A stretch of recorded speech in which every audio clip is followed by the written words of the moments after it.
Welcome to Talk to Al Jazeera. Up until a few months ago, Judge Richard Goldstone was renowned for his pursuit of international justice.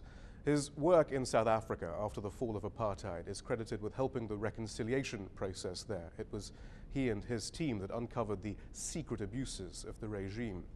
As the first chief prosecutor for the international tribunals on both Yugoslavia and Rwanda, it was partly up to him to set out the guidelines for the equitable application of international law. But now his reputation is being trashed from Washington to Tel Aviv. His chairing of an investigation into the war on Gaza has led to some very serious allegations about his impartiality, his naivete, even his attitude towards his Jewish faith and to the state of Israel itself. We've traveled to the United Nations in New York to find out if the war on Gaza has transformed Judge Richard Goldstone from a sober jurist into a man on a mission to discredit Israel on an international stage. Judge Richard Goldstone, welcome to Talk to Al Jazeera. President Shimon Peres is the latest to talk about the Goldstone report. He said, quote, "It's outrageous that a respected institution like the United Nations provides a platform to spread lies and stories about Israel." Very much the sort of message we've had from Israel about your report. What's your response? Well, you know, I think people generally don't like to be accused of criminal activity, and so it didn't surprise me that there was criticism, even strong criticism, and it has come from both sides. But I do regret the extremes to which some of the criticism has gone, and the fact that it's been so personalised. Yeah, that is interesting. It has been very personalised, and actually just in the last few days we've had sort of bastions of the liberal intelligentsia now weighing in. Harold Evans, the newspaper editor and the person who set up Human Rights Watch, you know, and they're calling it half-baked. They're being rather patronising to you. They say you've been duped by war criminals and so on. What do you feel when you hear all this stuff? Well, obviously it saddens me that one of the founders of Human Rights Watch has adopted an attitude that a human rights organisation should only investigate closed societies and not violations of human rights or humanitarian law committed by democracies. I mean, that's not what I think people in the human rights movement understand. Would you accept that Israel is having a disproportionate amount of attention being put on it, though?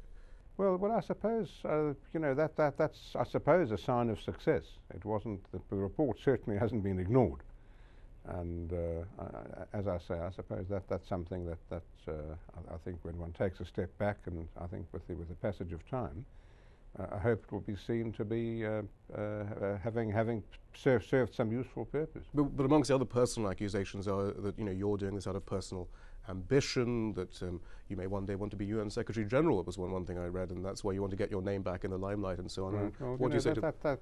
That's a ridiculous allegation. That really came out of a joke that appeared in The Guardian in London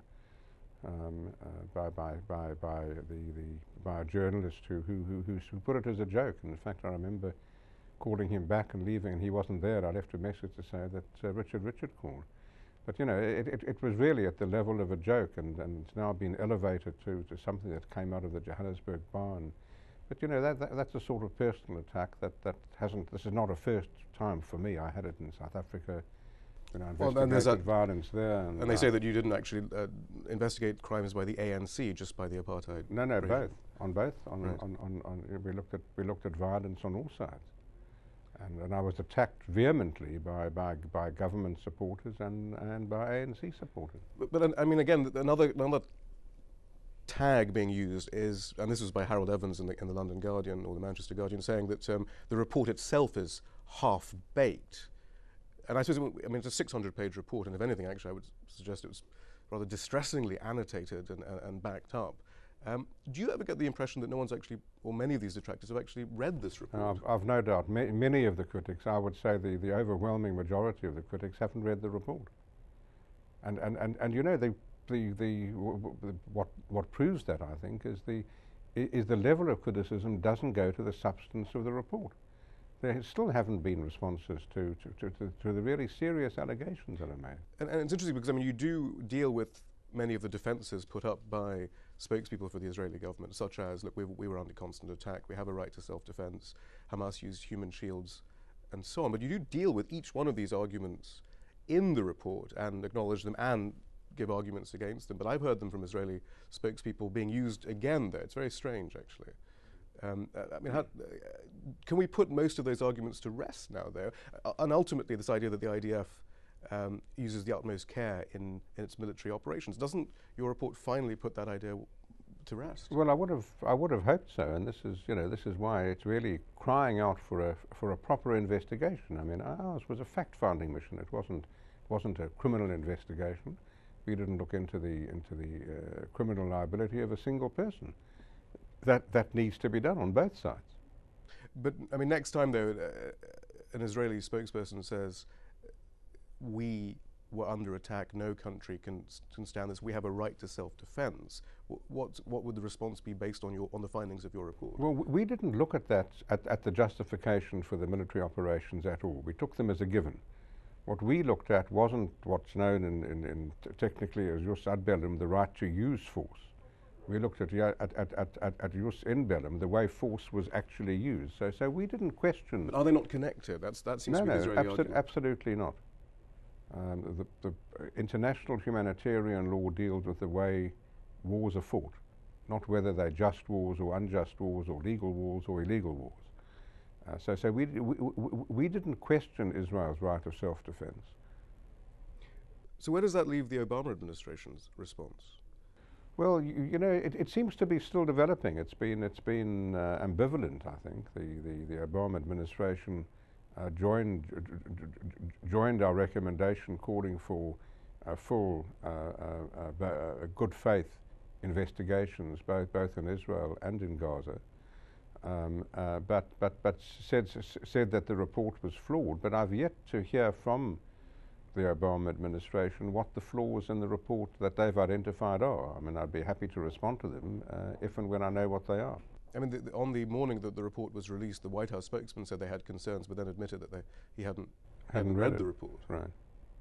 Doesn't that concern you about this administration? Well, it concerns me about generally about criticisms that have come, as you correctly suggest, from people who appear not to have read the report. But when the Nobel Commission awards Barack Obama the Nobel Peace Prize, for re-engaging with the international community and for a new way of doing business, or a reversion to a way of doing business, wasn't this one of the first tests? Well, I think, you know, I interpreted that as being a sort of acclamation of a change from the Bush administration.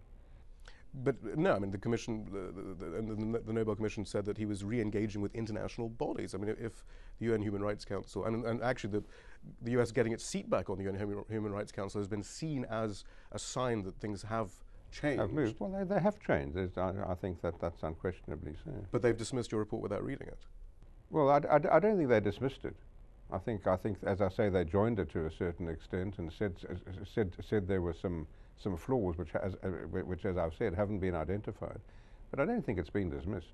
But you're not concerned at all, then? That, well, of course I'm concerned, and I'd like to engage with the Obama administration, and so at least informally. I mean, my official job's over. The mission's completed its work, but I would like to know what the... Has there been any interest there in getting more information from you or any of the members of your of the mission to get more information as to how... Not on any official basis. I interviewed the Israeli ambassador to the US, and I asked him, was there any pressure at all to set up an independent inquiry and follow the recommendations of Goldstone? And he actually sort of shrugged his shoulders and said, none at all, absolutely none. I mean, what's your reaction to that? I think that's changed to an extent. I read in this morning's news that the Israeli cabinet is split down the middle. Right, Dan Meridor now suggesting that there should be. So but if the US ambassador said to me, absolutely no pressure whatsoever, so it doesn't even come up. Mm-hmm. I mean, is that not...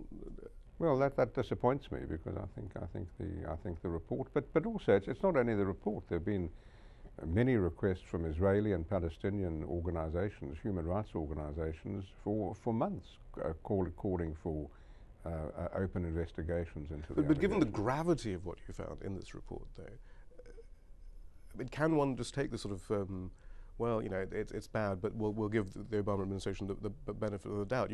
The report has found the systematic destruction of the civilian infrastructure, the systematic humiliation of the civilian population. The strategy was to transgress international humanitarian law.